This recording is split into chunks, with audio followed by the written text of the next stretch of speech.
Hello students, ये हमारा statics का तीसरा वीडियो है। ऐसे वीडियो नंबर 4 है, लेकिन समझाने के लिए पार्ट 3 पहला वीडियो हमने बनाया था इंट्रोडक्शन का। इस मेथड में इस टॉपिक को मैं एक बार फिर से आपको याद दिला दूं कि स्टैटिक्स जो है आपके एग्जाम में 15 मार्क्स का पूछा जाता है, जो कि बहुत स्कोरिंग है और बहुत सरल है। अब वीडियो में जो मैं मेथड्स बताने जा रहा हूँ, यह मेथड एग्जाम के लिए बहुत इंपॉर्टेंट है और ये क्वेश्चन 5 मार्क्स में पूछा जाता है अधिकांशतः। अब देखिए, हमारे पास में अरिथमेटिक मीन या एवरेज निकालने की हम पहले सीखेंगे प्रत्यक्ष विधि, डायरेक्ट मेथड, फिर इसी को हल करने की सेकंड मेथड, शॉर्टकट मेथड सीखेंगे। पहले क्वेश्चन समझा जाए क्या है। फॉलोइंग टेबल शोज, नीचे जो टेबल दी गई है वो दिखा रही है द मार्क्स डिस्ट्रीब्यूशन, मतलब अंकों का विभाजन और 30 स्टूडेंट 30 विद्यार्थियों का इन्हें टेस्ट, एक टेस्ट दिया गया, उसमें 30 विद्यार्थी अपेयर हुए, उनको प्राप्त अंकों को यहाँ डिस्ट्रीब्यूशन दिखाया गया। Find mean of the following data. Mean बोले, अरिथमेटिक मीन बोले या एवरेज बोले, तीनों एक ही चीज है। हमारे पास में जो टेबल दी गई है, उस टेबल में आपके पास एग्जाम में पहले 2 कॉलम दिए जाएंगे, बाद के कॉलम हम खुद तैयार करेंगे। ये सॉल्यूशन है।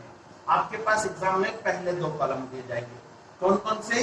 मार्क्स ऑब्टेन या अधिकांश, यहाँ क्लास इंटरवल लिखा होता है, और दूसरा कॉलम है नंबर ऑफ स्टूडेंट, मतलब विद्यार्थियों की संख्या। मार्क्स ऑब्टेन में क्या दिया है? 10 से 25। इसका मतलब क्या हुआ?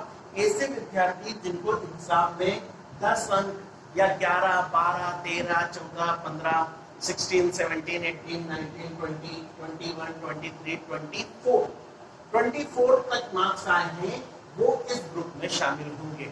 ऐसे कितने विद्यार्थी? यहाँ पे 2, मतलब हो सकता है किसी को 15 आए, किसी को 21 आए, तो 15 और 21 वाले स्तर से 2 विद्यार्थी हो गए यहाँ पर, है ना। इसके पिछले सवालों में जब हमने पढ़ा था, तब हमने पढ़ा था कि यहाँ पर केवल एक अकेली संख्या होती है, 1 अंक, 2 अंक, 3 अंक, 4 अंक, 5 अंक, लेकिन अब क्या हो गया? ग्रुप हो गया। पिछले सवाल में हम क्या करते थे? इन दोनों को आपस में डायरेक्ट मल्टीप्लाई कर देते थे, तो fx आ जाता था हमारे पास डायरेक्ट। लेकिन अब क्या हो गया? अब हमारे पास में एक वेरिएशन आ गया 10 से 25 तक वाले। तो अब हमारे सामने समस्या होगी 2 का मल्टीप्लाई 2 का गुणा किससे करें? 10 से, 11 से, 12 से, 13 से, 14 से, 15, 16, 17 किससे करें? तो यहाँ पर हमारे पास में हम क्या करेंगे? ग्रुप की हर एक संख्या 10 से 25 वाले 2 विद्यार्थी हैं, तो पहले 10 से 25 का हम निकालेंगे मध्यमान। मध्यमान कैसे निकालेंगे? पहली संख्या 10, जो कि आपके पास में ग्रुप की लोअर लिमिट, निम्न सीमा कहलाती है, और दूसरी जो संख्या दी है 25, ये कहलाती है ग्रुप की अपर लिमिट, उच्च सीमा। निम्न सीमा और उच्च सीमा दोनों को प्लस करेंगे हम, 10 प्लस 25, और इसको डिवाइड कर देंगे हम 2 से। 10 प्लस 25 डिवाइडेड बाय 2। 25 और 10 का जोड़ कितना हो रहा है हमारे पास? 35 डिवाइडेड बाय 2। 35 को 2 से डिवाइड कर देंगे तो कितना आ जाएगा? 2 बन जा 2, बचा 1 5 15, फिर 2 से बन जा 14, बचा 1, डेसिमल लगा के 1 के पीछे 0, 2 5 जा 10, 17.5। इनका मध्यमान कितना आया? 17.5। इसी तरह से अगली बार भी फिर देखें क्या क्या संख्या है। लोअर लिमिट 25 से 40, मतलब 25, 26, 27, 28, 29, 30, 31 से लेके 40, मतलब 39 तक की संख्याएं यहाँ शामिल। इसका एवरेज निकालने के लिए lower limit 25 plus upper limit 40, दोनों को प्लस करके 2 से डिवाइड कर दीजिए। 25 प्लस 40, 65 को 2 से डिवाइड कर दिया जाए, 2 3 जा 6, बचा 5, 2 2 जा 4, बचा 1, डेसिमल लगा करके 1 के पीछे 0, 2 5 जा 10, 32.5। इस तरह से कर दिया गया।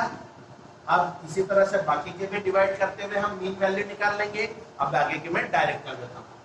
40 plus 55, 95 by 2, that means 47.5। 55 plus 70, 125, that means 62.5। फिर 70 प्लस 85, 155 डिवाइडेड बाय 2, 155 तो ये हो जाएगा 77.5, एंड 85 प्लस 100, 185 तो ये हो जाएगा हमारे पास में 92.5। अब क्या करना है आपको, अब आपको f और x का मल्टीप्लाई करके फोर्थ कॉलम में तैयार करना है। f और x का मल्टीप्लाई मतलब f की वैल्यू 2 और उसके सामने x की वैल्यू 17.5। 17.5 को 2 से मल्टीप्लाई कर दो। नॉर्मल मल्टीप्लाई 2 5 जा 10 का 0 1 कैरी आया। 2 से 1 जा 14 प्लस 1 15 का 5 अगेन 1 कैरी। 2 1 जा 2 प्लस 1 3। डेसिमल एक डिजिट के बाद था, पीछे से एक डिजिट के बाद रखा 35.0। हमारा आंसर कितना आया 35.0 लिखे या नहीं लिखे हमारे हाथ में। इसी तरह से अब हम बाकी सारे मल्टीप्लाई भी करते चले जाएंगे। बाकी सारे मल्टीप्लाई करते चले जाते हैं, हम डायरेक्ट कर देते हैं। अब हम मल्टीप्लाई 3 5 जा 15 का 5, 15 का 5 कैरी आया। 1 3 2 जा 6 प्लस 1 7, 3 3 जा 9। डेसिमल एक डिजिट के बाद था तो 97.5। इसमें डेसिमल आ गया तो ऊपर वाली संख्या का भी डेसिमल कर दो ताकि जोड़ने में आपको आसानी हो। फिर 7 का मल्टीप्लाई 47.5 में 7 5 जा 35 का 5 कैरी आया 3। 7 7 जा 49 प्लस 3 52 का 2 5 कैरी। 7 4 जा 28 प्लस 5 33। डेसिमल एक डिजिट के बाद तो 32.5 हो गया। फिर 6 का मल्टीप्लाई 62.5 में 6 5 जा 30 का 0 3 कैरी। 6 2 जा 12 प्लस 3 15 का 5 1 कैरी। 6 6 जा 36 प्लस 1 37 तो 375.0 डेसिमल एक डिजिट के बाद रखते जाओगे। 6 का मल्टीप्लाई 77.5 में 5 6 जा 30 का 0 3 कैरी। 6 7 जा 42 प्लस 3 45 का 5 4 कैरी। 6 7 जा 42 प्लस 4 46। डेसिमल एक डिजिट के बाद तो 465.0। फिर इसके बाद 6 का मल्टीप्लाई 92.5 में 6 5 जा 30 का 0 3 कैरी। 6 2 जा 12 12 प्लस 3 15 का 5 1 कैरी। 6 9 जा 54 प्लस 1 55 555.1 डिजिट के बाद 1 डिजिट के बाद डेसिमल लगा दिया। अब इन संख्याओं को हम क्या कर देते हैं प्लस कर देते हैं। पीछे की संख्याएं fx का मुझे क्या करना है सिग्मा fx। सिग्मा fx मतलब इन सब का जो, और इधर सिग्मा f इन सब का जो। 2 plus 3 5 5 plus 7 12 12 plus 6 18 18 plus 6 24 24 plus 6 30। Same ऐसे इधर प्लस कर दें। पहले डेसिमल के पीछे के डिजिट 0 5 5 10 का 0 1 कैरी। 1 कैरी आगे आ जाएगा, डेसिमल की जगह डेसिमल प्लेस करना है। 5 plus 1 6 6 plus 7 13 13 plus 2 15 15 plus 5 20 20 plus 5 25 25 plus 5 30 का 0 3 कैरी। 3 हासिल आया। अब 3 आगे बढ़ा देते हैं हम। 3 और 3 6 6 9 15 15 और 3 18 18 और 7 25 25 और 6 31 31 और 5 36 के 6 हासिल आया 3। ये 3 आगे आ जाएगा। फिर 3 प्लस 3 6 6 प्लस 3 9 9 प्लस 4 13 13 प्लस 5 15 1860.0। तो डेसिमल के बाद 0 की कोई आवश्यकता नहीं। अब मुझे क्या करना है इसका अरिथमेटिक मीन देना है। अरिथमेटिक मीन देना है तो अरिथमेटिक मीन क्या हो जाएगा मेरे पास arithmetic mean x bar is equals to sigma fx upon में sigma f। Sigma fx 1860 and sigma f क्या है मेरे पास 30। Sigma fx 1860 divided by 30।